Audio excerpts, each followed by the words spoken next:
Assalamualaikum warahmatullahi wabarakatuh. Halo teman-teman, kali ini kita akan membahas materi teknik sampling metode penelitian kuantitatif. Nanti kita akan membahas 3 subbab, dan yang pertama ini ada pengertian dari teknik sampling. Teknik sampling adalah bagian dari statistika yang berhubungan dengan sebagian dari populasi.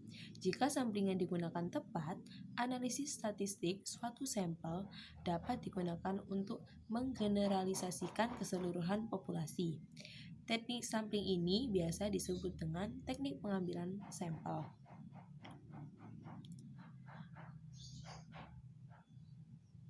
Sampel adalah bagian dari populasi yang menjadi objek penelitian. Biasanya sampel itu diartikan sebagai contoh.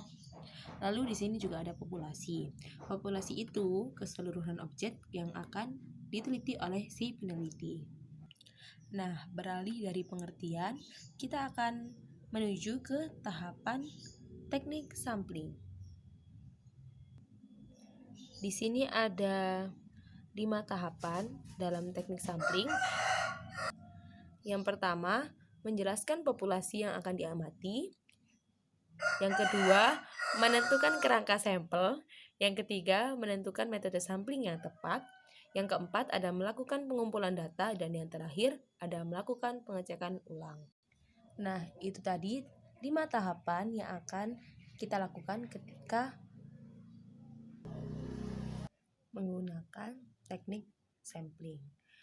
Yang ketiga, ada tujuan dari penggunaan teknik sampling. Di sini ada 3. Yang pertama ada mendapatkan data yang lebih akurat. Terus dilanjutkan dengan memberikan informasi yang berhubungan dengan populasi yang akan diteliti. Yang ketiga, dapat dijadikan acuan dalam mengambil suatu keputusan dalam sebuah penelitian. Nah, teman-teman, itu tadi tujuan dari penggunaan teknik sampling. Yang terakhir, ada macam-macam teknik sampling. Yang pertama, ada teknik sampling probabilitas. Di sini, dalam teknik sampling probabilitas ada 3 macam yang akan kita bahas. Yang pertama, ada sampling acak, sampling sistematik, dan cluster sampling. Tentang teknik sampling probabilitas.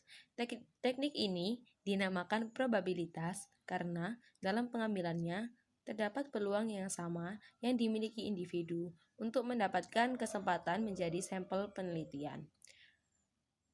Sampel acak atau biasa disebut dengan simple random sampling. Di sini, peneliti memberi nomor pada tiap populasi. Masing-masing nomor akan memiliki nomor yang berbeda. Setelah semua terkumpul, peneliti mengacak secara random nomor berapa saja yang muncul. Selanjutnya ada sampel sistematik.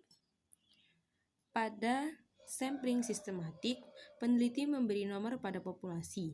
Daftar nomor populasi itu diurutkan, lalu urutan nomor diacak. Setelah diacak, satu sampel akan diambil oleh peneliti.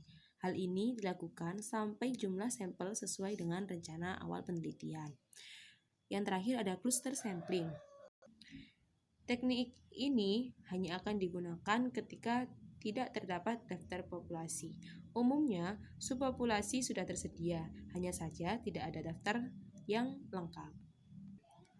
Lanjut ke teknik sampling non-probabilitas. Di sini ada 3. Yang pertama ada sampling berbasis ketersediaan subjek, dilanjutkan dengan purposive sampling, dan snowball sampling. Sampling berbasis ketersediaan subjek. Teknik ini digunakan karena peneliti dihadapkan pada keberadaan subjek yang sangat dinamis. Biasanya, peneliti tidak mempunyai kontrol atas jumlah posisi yang diteliti. Yang kedua ada purposive sampling. Teknik ini dilakukan berdasarkan penilaian dari apa yang diketahui responden saat peneliti bertanya tentang apa yang akan diteliti oleh si peneliti. Yang terakhir ada snowball sampling. Teknik ini disebut dengan teknik sampling berantai. pengetahuan informan tentang informan yang lain yang potensial menjadi pijakan si peneliti akan apa yang akan diteliti.